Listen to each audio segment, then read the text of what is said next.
ಹೊಸ ಕಾನೂನು ಜಾರಿ ಮಾಡೋದರ ಮುಖಾಂತರ ಮೈಕ್ರೋ ಫೈನಾನ್ಸ್ ಹಾವಳಿಗೆ ಬ್ರೇಕ್ ಹಾಕೋ ಪ್ರಯತ್ನ ಸರ್ಕಾರದಿಂದ. ಈಗ ಈ ಸಭೆಯಲ್ಲಿ ಕೇವಲ ಹೊಸ ಕಾನೂನು ಜಾರಿಯ ವಿಚಾರ ಮಾತ್ರ ಚರ್ಚೆ ಆಗಲಿಲ್ಲ. ಇದರ ಜೊತೆಗೆ ಅಧಿಕಾರಿಗಳಿಗೆ ತರಾಟೆಗೂ ಕೂಡ ತೆಗೆದುಕೊಂಡಿದ್ದಾರೆ ಸಿಎಂ ಸಿದ್ದರಾಮಯ್ಯ. ಸಾಲ ವಸೂಲಿ ಮಾಡುವಾಗ RBI ನಿಯಮವನ್ನ ಪಾಲಿಸಬೇಕು, ಜನರಿಗೆ ಕಿರುಕುಳ ನೀಡಬಾರದು ಅಂತ ಖಡಕ್ ಸೂಚನೆಯನ್ನ ನೀಡಿದ್ರು. ಏನೇ ಆದ್ರೂ ಕೂಡ ಕಾನೂನು ಪ್ರಕಾರವೇ ಆಗಬೇಕು. ಹಣ ವಸೂಲಿ ಮಾಡಬೇಕಾ, ಕಾನೂನು ಪ್ರಕಾರ ಮಾಡಿ. RBI ರೂಲ್ಸ್ ಅಂಡ್ ರೆಗ್ಯುಲೇಷನ್ಸ್ ಏನಿದೆಯೋ ಆ ಮಾರ್ಗಸೂಚಿಯನ್ನ ಅನುಸರಿಸಲೇಬೇಕು ಅಂತ ಖಡಕ್ ಸೂಚನೆ ಕೊಟ್ಟರು ಸಿಎಂ. ಸಭೆಯಲ್ಲಿ ಅಧಿಕಾರಿಗಳ ವಿರುದ್ಧ ಕೆಂಡಾಮಂಡಲರಾದ್ರು. ಸಾಲ ತೀರಿಸೋದಕ್ಕೆ ಸಾಧ್ಯವಾಗದೇ ಇದ್ದಾಗ ನಿಯಮ ಮೀರಿ ಕ್ರಮ ತೆಗೆದುಕೊಂಡಿದ್ದೀರಿ, ನಿಮ್ಮ ಕ್ರಮವನ್ನ ಸರ್ಕಾರ ಖಂಡಿಸುತ್ತೆ, ಅದನ್ನ ಸಹಿಸೋದಿಲ್ಲ. ಕಾನೂನು ಉಲ್ಲಂಘಿಸಿದ್ರೆ ಮುಲಾಜಿಲ್ದೆ ಕ್ರಮ ತೆಗೆದುಕೊಳ್ತೀವಿ ಅಂತ ಫಿನಾನ್ಸ್ ಕಂಪನಿಗಳ ಪ್ರತಿನಿಧಿಗಳಿಗೆ ಎಚ್ಚರಿಕೆಯ ಸಂದೇಶ ರವಾನಿಸಿದ್ರು. ಸಾಲ ವಸೂಲಾತಿಯ ವೇಳೆ ಕಾನೂನು ಉಲ್ಲಂಘಿಸಿದ್ರೆ ಕ್ರಮ ಆಗತ್ತೆ, ಕಾನೂನು ಉಲ್ಲಂಘಿಸಿದ್ರೆ ಮುಲಾಜಿಲ್ದೆ ಕ್ರಮ ತೆಗೆದುಕೊಳ್ತೀವಿ. ನಬಾರ್ಡ್ ಮೈಕ್ರೋ ಫೈನಾನ್ಸ್ ಸಂಸ್ಥೆಗೆ ಸಭೆಯಲ್ಲಿ ಎಚ್ಚರಿಕೆಯನ್ನ ನೀಡಿದ್ರು ಸಿಎಂ ಸಿದ್ದರಾಮಯ್ಯ. ಸಾಲಗಾರರ ರಕ್ಷಣೆಗಾಗಿ ಹೊಸ ಕಾನೂನನ್ನ ಮಾಡ್ತೇವೆ, ಲೈಸೆನ್ಸ್ ಇಲ್ಲದೆ ಯಾರು ಕೂಡ ಮನಿ ಲೆಂಡಿಂಗ್ ಮಾಡಬಾರ್ದು. ಪ್ರತಿ DC ಕಚೇರಿಯಲ್ಲಿ ಸಹಾಯವಾಣಿಯನ್ನ ತೆರೆಯೋದಿಕ್ಕೆ ಸೂಚನೆಯನ್ನ ಕೊಡ್ತೀನಿ. DC ಕಚೇರಿಯಲ್ಲಿ ಜನರು ತಮ್ಮ ದೂರುಗಳನ್ನ ಕೊಡಬಹುದು. ಸುಮೋಟೋ ಕೇಸ್ ದಾಖಲಿಸೋದಿಕ್ಕೆ ಪೊಲೀಸರಿಗೆ ಸಂದರ್ಭದಲ್ಲಿ ಸೂಚನೆ ಕೊಟ್ಟರು ಸಿಎಂ. ಯಾರು ಮೈಕ್ರೋ ಫೈನಾನ್ಸ್ ನಡೆಸ್ತಾರೆ ಅವರ ಅಸೋಸಿಯೇಷನ್ ಇದೆಯಲ್ಲ, ಅಸೋಸಿಯೇಷನ್ ಅಧ್ಯಕ್ಷರು ಅವರಿಂದ ಅಭಿಪ್ರಾಯವನ್ನ ಕೇಳಿದ್ದೀವಿ. ಜೊತೆಗೆ reserve bank of India regional officer ಅವರ ಅಭಿಪ್ರಾಯ ಕೇಳಿದ್ದೀವಿ. ಇವರ ಅಭಿಪ್ರಾಯ ಕೇಳಿದ ಮೇಲೆ ಯಾರು ಕೂಡ ಸಾಲ ಕೊಡಬೇಡಿ ಅಂತ ನಾವು ಹೇಳಲ್ಲ, ವಸೂಲ್ ಮಾಡಬೇಡಿ ಅಂತ ಹೇಳಲ್ಲ. ಆದರೆ ವಸೂಲ್ ಮಾಡುವಾಗ ಕಿರುಕುಳ ಕೊಡಬಾರದು, ಯಾರಿಗೂ ಎರಾಶ್ ಮಾಡಬಾರದು. ವಸೂಲಿ ಕ್ರಮ ಮಾಡುವಾಗ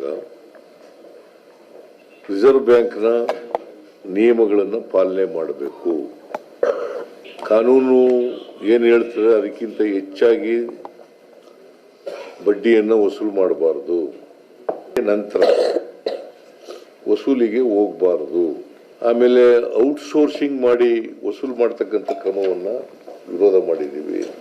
ಬಾರದು ಔಟ್ಸೋರ್ಸಿಂಗ್ ಏನು ಮಾಡ್ತಾರೆ, ಈಗ ಔಟ್ಸೋರ್ಸಿಂಗ್ ಕೊಟ್ಬಿಡೋದು ವಸೂಲಿಗೆ, ಗೂಂಡಾಗಳನ್ನು ಬಳಕೆ ಮಾಡೋದು, ರೌಡಿಗಳನ್ನು ಬಳಕೆ ಮಾಡೋದು. ನಿಯಮಗಳನ್ನು ಯಾರು ಉಲ್ಲಂಘನೆ ಮಾಡ್ತಾರೆ ಅವ್ರ ಮೇಲೆ ಸರ್ಕಾರ ಕಠಿಣವಾದಂಥ ಕ್ರಮ ತಗೊಳ್ತದೆ. ಮೈಕ್ರೋ ಫೈನಾನ್ಸಿಂಗ್ ಇನ್ಸ್ಟಿಟ್ಯೂಷನ್ಗಳಿರ್ಬೋದು, ಮನಿ ಲೆಂಡರ್ಸ್ ಆಕ್ಟ್ ಇರ್ಬೋದು, ಪಾನ್ ಬ್ರೋಕರ್ಸ್ ಆಕ್ಟ್ ಇರ್ಬೋದು, ಅಥವಾ ಎಕ್ಸಾರ್ಬಿಟೆಂಟ್ ಇಂಟ್ರೆಸ್ಟ್ ವಸೂಲು ಮಾಡ್ತಕ್ಕಂಥ ಕಾನೂನು ಇರ್ಬೋದು. ಈ ಕಾನೂನುಗಳನ್ನು ಉಲ್ಲಂಘನೆ ಮಾಡಿದ್ರೆ ನಾವು ಮುಲಾಜಿಲ್ದೇನೆ ಅವ್ರ ಮೇಲೆ ಕ್ರಮ ತಗೊಳ್ತೀವಿ. ಸೊ ಆ ಎಚ್ಚರಿಕೆಯನ್ನ ವಾರ್ನಿಂಗ್ ಮಾಡಿದ್ದೀನಿ ನಾನು ಅವ್ರಿಗೆ. ಆ ಎಚ್ಚರಿಕೆಯನ್ನ ನಬಾರ್ಡ್ನವರಿಗೆ, ಮೈಕ್ರೋ ಫೈನಾನ್ಸ್ ಇನ್ಸ್ಟಿಟ್ಯೂಷನ್ನವರಿಗೆ, ಮತ್ತೆ ಬೇರೆ ಮನಿ ಲೆಂಡಿಂಗ್ ಮತ್ತೆ ಲೈಸೆನ್ಸ್ ಇಲ್ದೇನೆ ಯಾರು ಕೂಡ ಮನಿ ಲೆಂಡಿಂಗ್ ಮಾಡಕೂಡದು. ಪ್ರತಿ ಜಿಲ್ಲೆನಲ್ಲೂ ಕೂಡ ಜಿಲ್ಲಾಧಿಕಾರಿ ಕಚೇರಿಗಳಲ್ಲಿ ಒಂದು ಸಹಾಯವಾಣಿಯನ್ನ ತೆರೀತಕ್ಕಂಥ ಕೆಲಸವನ್ನ ಮಾಡಬೇಕು ಅಂತ ಹೇಳಿದೀವಿ. ಅಲ್ಲಿ ದೂರುಗಳನ್ನ ಕೊಡಬಹುದು. ದೂರುಗಳ ಮೇಲೆ ಪೊಲೀಸ್ನವರು ದೂರುಗಳನ್ನು ಕೊಟ್ಟರೆ ಅಥವಾ suo motu, if there are violations of the rules, regulations and law, ಅಂತ ಕಡೆ ಸುವೋಮೋಟೋ ಪೊಲೀಸ್ನವರು ಕ್ರಮ ತಗೊಳ್ತಕ್ಕಂಥ ಕೆಲಸವನ್ನು ಮಾಡ್ತಾರೆ. ಮತ್ತೆ ಯಾರೇ ಬಲಾತ್ಕಾರದಿಂದ ವಸೂಲು ಮಾಡ್ತಕ್ಕಂಥದ್ದು, ಗೂಂಡಗಳನ್ನು ಬಳಸಿ ಮಾಡ್ತಕ್ಕಂಥದ್ದು, ಎದುರಿಸಿ ಮಾಡ್ತಕ್ಕಂಥದ್ದು, ಅವಮಾನ ಮಾಡ್ತಕ್ಕಂಥದ್ದು, ಅಗೌರವ ಮಾಡ್ತಕ್ಕಂಥದ್ದು, ಅಂತ ಕಡೆ ಪೊಲೀಸ್ನವರು ಅವರ ಫಿರ್ಯಾದುಗಳನ್ನು ರಿಜಿಸ್ಟರ್ ಮಾಡ್ಕೊಂಡು ಈ ಬಗ್ಗೆ ಮಾಹಿತಿಯನ್ನ ಕೊಡ್ತಾರೆ ನಮ್ಮ ಪ್ರತಿನಿಧಿ ಮಾರುತೇಶ್. ಇದೀಗ ನಮ್ಮ ಜೊತೆ ನೇರ ಸಂಪರ್ಕದಲ್ಲಿದ್ದಾರೆ. ಮಾರುತೇಶ್, ಸುವರ್ಣ ನ್ಯೂಸ್ನ ಸರಣಿ ವರದಿಯ ಇಂಪ್ಯಾಕ್ಟ್ ಇದು. ಹೊಸ ಕಾನೂನಿನ ಮೂಲಕ ಮೈಕ್ರೋ ಕಂಪನಿಗೆ ಬ್ರೇಕ್ ಹಾಕೋದಿಕ್ಕೆ ಸರ್ಕಾರ ಮುಂದಾದಂಥದ್ದು. ಗಂಟೆಗೂ ಅಧಿಕ ಕಾಲ ನಡೆದಂತಹ ಮೀಟಿಂಗ್, ಆ ಮೀಟಿಂಗ್ ನಲ್ಲಿ ಏನೆಲ್ಲ ಆಯ್ತು, ಇನ್ಪುಟ್ಸ್ ಕೊಡ್ತಾ ಹೋಗೋದಾದ್ರೆ? ವೀಣಾ, ಬಹಳ ಪ್ರಮುಖವಾಗಿ 3 ತೀರ್ಮಾನಗಳು. ಒಂದು, ಮೈಕ್ರೋ ಫೈನಾನ್ಸ್ನ ಸಾಲ ವಸೂಲಾತಿಯ ನೆಪದಲ್ಲಿ ಆಗ್ತಾ ಇರುವಂತಹ ಕಿರುಕುಳಕ್ಕೆ ಮುಖ್ಯಮಂತ್ರಿಗಳು ಗರಂ ಆಗಿದ್ರು. ಆ ಕಾರಣಕ್ಕಾಗಿ ಮೈಕ್ರೋ ಫೈನಾನ್ಸ್ ಕಂಪನಿಗಳ ಅಸೋಸಿಯೇಷನ್ ಅಧ್ಯಕ್ಷರು ಬಂದಿದ್ರು, ಅದರ ಪ್ರತಿನಿಧಿಗಳು ಕೂಡ ಕೆಲವರು ಬಂದಿದ್ರು. ಅವರಿಗೆ ನೇರವಾಗಿ ಮುಖ್ಯಮಂತ್ರಿಗಳು ಪ್ರಶ್ನೆ ಮಾಡಿದ್ರು. ಅಂದ್ರೆ ಈ ವಿಧಾನದಲ್ಲಿ ಸಾಲ ವಸೂಲಾತಿ ಮಾಡಬೇಕು ಅನ್ನುವಂಥ ನಿಯಮಗಳು ಇದೆಯಾ ಅನ್ನುವಂಥದ್ದು. ಒಂದು, ಆಸ್ತಿ ಮಾರೋದಕ್ಕೆ ಕೋರ್ಟ್ನ ಪರ್ಮಿಷನ್, ಅಂದ್ರೆ ಆಸ್ತಿ ಜಪ್ತಿ ಮಾಡೋದಕ್ಕೆ ಕೋರ್ಟ್ ಪರ್ಮಿಷನ್ ಬೇಕಾಗಿರೋದಿರ್ಬೋದು. ಸಂಜೆ 5 ಗಂಟೆಯ ಬಳಿಕ ಹೋಗಿಯೂ ಮನೆಗಳ ಮುಂದೆ ನಿಂತ್ಕೊಂಡು ಅವರಿಗೆ ಕಿರುಕುಳ ಕೊಡುವಂಥದ್ದಿರ್ಬೋದು, ಬೈಯುವಂಥದ್ದಿರ್ಬೋದು. ತಂದೆ ಸಾಲ ಮಾಡಿದ್ದಕ್ಕೆ ಮಕ್ಕಳ ಕಾಲೇಜು ಸ್ಕೂಲ್ಗಳ ಬಳಿ ಹೋಗಿ ಹೆರಾಸ್ ಮಾಡೋದು.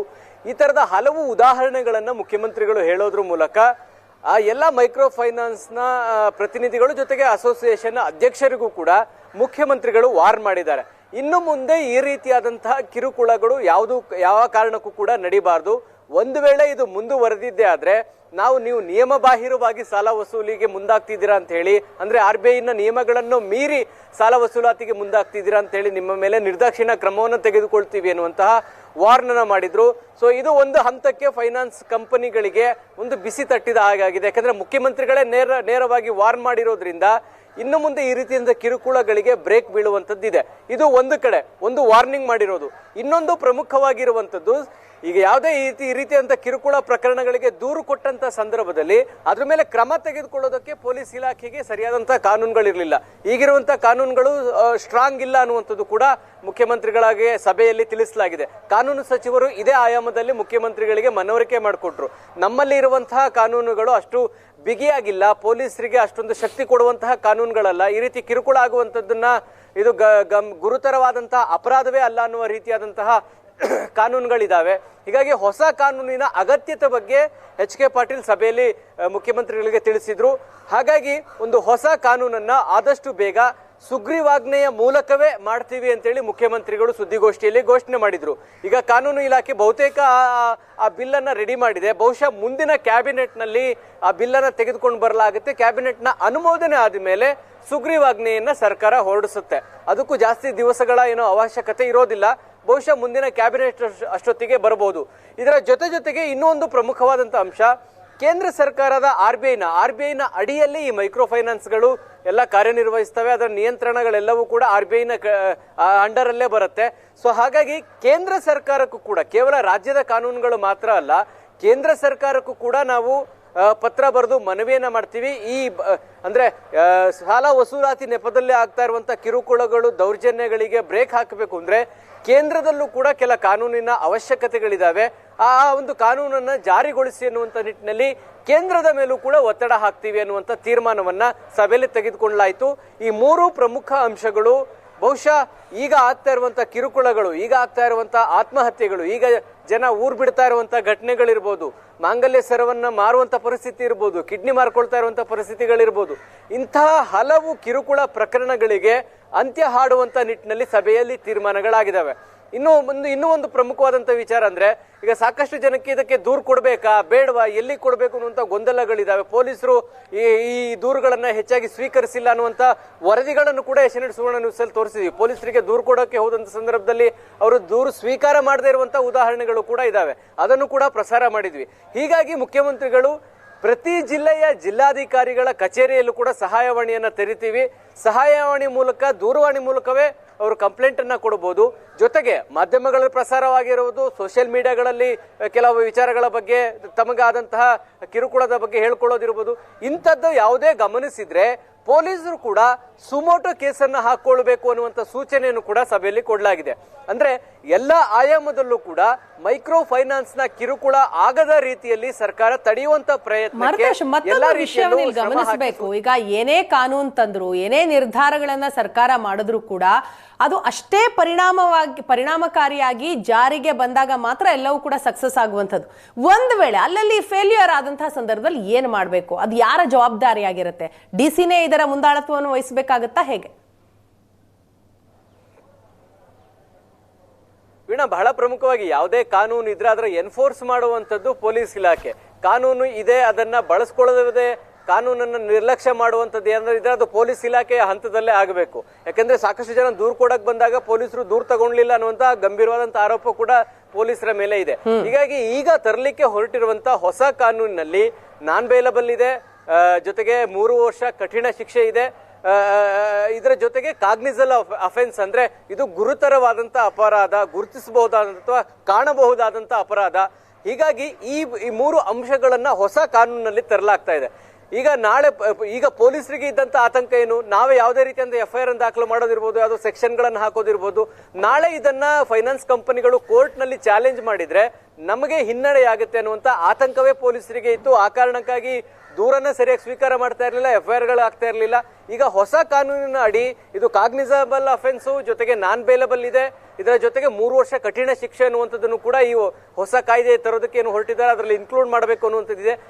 ಈ ಅಂಶಗಳು ಬಂದಾಗ ಪೊಲೀಸರಿಗೂ ಕೂಡ ಕಾನೂನು ಬಿಗಿ ಇರುತ್ತೆ. ಹಾಗಾಗಿ ಮೈಕ್ರೋ ಫೈನಾನ್ಸ್ ಕಂಪನಿಗಳ ಜೊತೆ ಶಾಮೀಲಾಗದೆ ಪೊಲೀಸರು ಕೆಲಸ ನಿರ್ವಹಿಸಿದ್ರೆ ಇಂಥ ಕಿರುಕುಳಗಳಿಗೆ ಬ್ರೇಕ್ ಬೀಳುತ್ತೆ. ಹೀಗಾಗಿ ಸರ್ಕಾರ ಕಾನೂನು ಮಾಡಿ ಸುಮ್ಮನೆ ಕುಳಿತೋದಲ್ಲ, ಅದರ ಎನ್ಫೋರ್ಸ್ಮೆಂಟ್ ಎಷ್ಟರ ಮಟ್ಟಿಗೆ ಆಗುತ್ತೆ ಅನ್ನೋದು ಬಹಳ ಮುಖ್ಯವಾಗಿರುವಂತಹ ಪ್ರಶ್ನೆ. ಸರ್ಕಾರ ಗಮನ ಹರಿಸ್ತೋ ಇಲ್ಲ, ಮಾಧ್ಯಮಗಳ ಗಮನ ಹರಿಸ್ತವೆ. ಅದರಲ್ಲೂ ಏಷ್ಯಾನೆಟ್ ಸುವರ್ಣ ನ್ಯೂಸ್ ಇಂಥ ಕಿರುಕುಳಗಳ ಬಗ್ಗೆ ನಿರಂತರವಾಗಿ ವರದಿ ಮಾಡ್ತಾ ಇದೆ, ಸರ್ಕಾರದ ಗಮನ ಸೆಳೀತಾ ಇದೆ. ನಾಳೆ ಕಾನೂನು ಜಾರಿಯಾದ ಮೇಲೂ ಸರಿಯಾಗಿ ಇದು ಎನ್ಫೋರ್ಸ್ ಆಗಲಿಲ್ಲ ಅಥವಾ ಅದನ್ನು ಜಾರಿಗೊಳಿಸಲಿಲ್ಲ, ಪೊಲೀಸ್ ಇಲಾಖೆ ಏನಾದರೂ ಇದನ್ನ ನಿರ್ಲಕ್ಷ್ಯ ಮಾಡ್ತಾ ಇದೆ ಅಂದ್ರೆ ಅದನ್ನು ಸರ್ಕಾರಕ್ಕೆ ಗಮನ ತರುವಂತಹ ಪ್ರಯತ್ನ ಏಷ್ಯಾನೆಟ್ ಸುವರ್ಣ ನ್ಯೂಸ್ ಮಾಡುತ್ತೆ. ಆದ್ರೆ ಈಗ ಆಗಿರುವಂತಹ ಬೆಳವಣಿಗೆಗಳು ನೋಡಿದ್ರೆ 4 ಸಾವು ಆಗಿದಾವೆ, ಸಾಕಷ್ಟು ಜನ ಮನೆಮಠ ಕಳ್ಕೊಂಡಿದ್ದಾರೆ, ಊರು ಬಿಟ್ಟಿದ್ದಾರೆ. ಇಂಥ ಇರುವಾಗ ಅದು ಮಾನವೀಯತೆ ಪ್ರಶ್ನೆ, ಮನುಷ್ಯತ್ವದ ಪ್ರಶ್ನೆ. ಹೀಗಾಗಿ ಪೊಲೀಸರು ಅಂತದಕ್ಕೆ ಅವಕಾಶ ಕೊಡದೆ ಫೈನಾನ್ಸ್ ಕಂಪನಿಗಳ ಜೊತೆಗೆ ಡೀಲ್ ಆಗದೆ ಶಾಮೀಲಾಗದೆ ಕೆಲಸ ನಿರ್ವಹಿಸಿದ್ರೆ ಈಗ ತರಲಿಕ್ಕೆ ಹೊರಟಿರುವಂತಹ ಕಾನೂನು 100% ಜಾರಿ ಆದ್ರೆ ನಿಶ್ಚಿತವಾಗಿ ಇಂಥ ಕಿರುಕುಳಗಳಿಗೆ ಬ್ರೇಕ್ ಬೀಳೋದು ಸತ್ಯ. ಎಸ್ ಥ್ಯಾಂಕ್ ಯು ಮಾರುತೇಶ್ ತಮ್ಮೆಲ್ಲ ಮಾಹಿತಿಗಾಗಿ.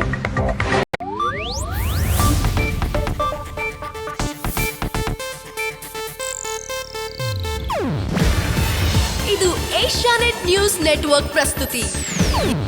ನೀವು ನೋಡ್ತಿದ್ದೀರಾ ಏಷ್ಯಾನೆಟ್ ಸುವರ್ಣ ನ್ಯೂಸ್.